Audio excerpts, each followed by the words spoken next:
सोचिए दोस्तों, अगर एक बहू पूरे मोहल्ले के बीच डंडा उठाकर ललकार दे तो क्या होगा? अगर पुलिस उसी बहू को पकड़कर ले जाए तो घर में कैसी हलचल मचेगी? और अगर उसी वक्त घर का सबसे बड़ा दुश्मन चाल चल दे तो पूरा मोहल्ला आग की तरह भड़क उठेगा। जी हाँ, पति ब्रह्मचारी में अब कुछ ऐसा ही धमाका होने वाला है। आने वाला ट्रैक भरपूर ड्रामा, इमोशन और सरप्राइज से भरा होगा। सुबह सुबह मोहल्ले की चौपाल पर औरतें बैठी थीं। चाय की चुस्कियों और गपशप में हर किसी की जुबान पर सिर्फ एक ही बात थी, ये घर तो समाज की नाक कटा रहा है। गुंडागर्दी, ड्रग्स, बदमाशी, सब इनके परिवार की वजह से है। किसी ने ताना मारा, ऐसी बहू से तो अच्छा है बहू न हो। किसी ने कहा, ये लोग समाज को बिगाड़ रहे हैं, इनकी वजह से हमारे बच्चे भी गलत राह पर जा सकते हैं। भीड़ की कानाफूसी और ताने-उल्लाहनों के बीच अचानक पीछे से एक गूंजती हुई आवाज आई। किसकी हिम्मत हुई हमारे खिलाफ बकवास करने की? कैमरा घूमता है और वहां एंट्री होती है ईशा की। हाथ में डंडा, आंखों पर काला चश्मा, चाल में अकड़। ईशा ऐसे आती है मानो मोहल्ले की शेरनी अपने शिकार पर झपटने आई हो। भीड़ सन्न रह जाती है। ईशा गरजती है, हमारी फैमिली की इज्जत पर उंगली उठाने की हिम्मत किसने की? जहां तक ड्रग्स की बात है तो यह सब गुलाब सिंह की चाल है, हमारी नहीं। पूरा मोहल्ला चुप।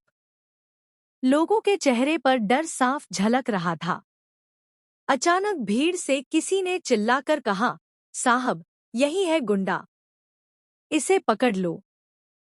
पुलिस मौके पर आ चुकी थी। माहौल गर्म हो गया। लोग शोर मचाने लगे, पुलिस भीड़ को संभालने लगी। और देखते ही देखते ईशा को पुलिस की गाड़ी में बैठा दिया गया।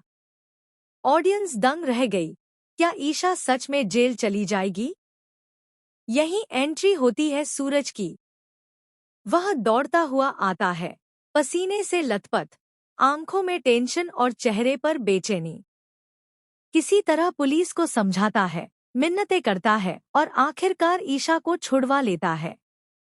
लेकिन घर पहुंचते ही सूरज फट पड़ता है। ये सब क्या कर रही हो ईशा? मोहल्ले में तमाशा क्यों बना रही हो? मैं नहीं चाहता लोग तुम्हें गलत समझें। ईशा की आंखों में आंसू, लेकिन आवाज में आग।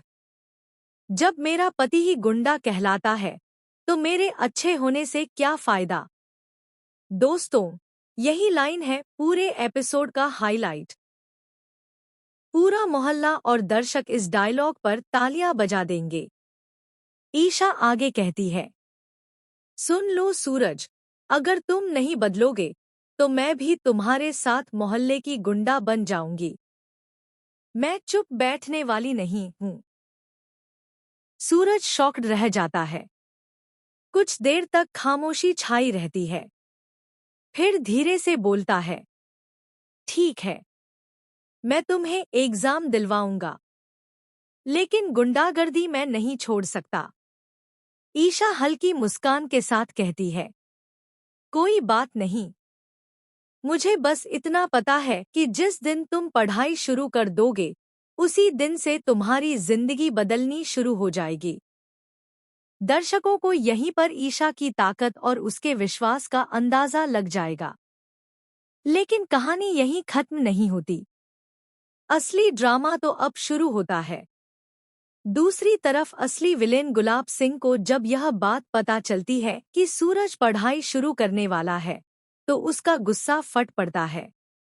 वह अपने गुर्गों से कहता है, अगर सूरज पढ़ाई में लग गया तो मेरा पूरा खेल खत्म हो जाएगा। अब मुझे ऐसा प्लान बनाना होगा कि सूरज कभी एग्जाम ही न दे पाए। गुलाब सिंह चालाकी से नई साजिशें रचता है। वह सूरज को मोहल्ले के झगड़ों में फंसाने की कोशिश करता है। एग्जाम के दिन उस पर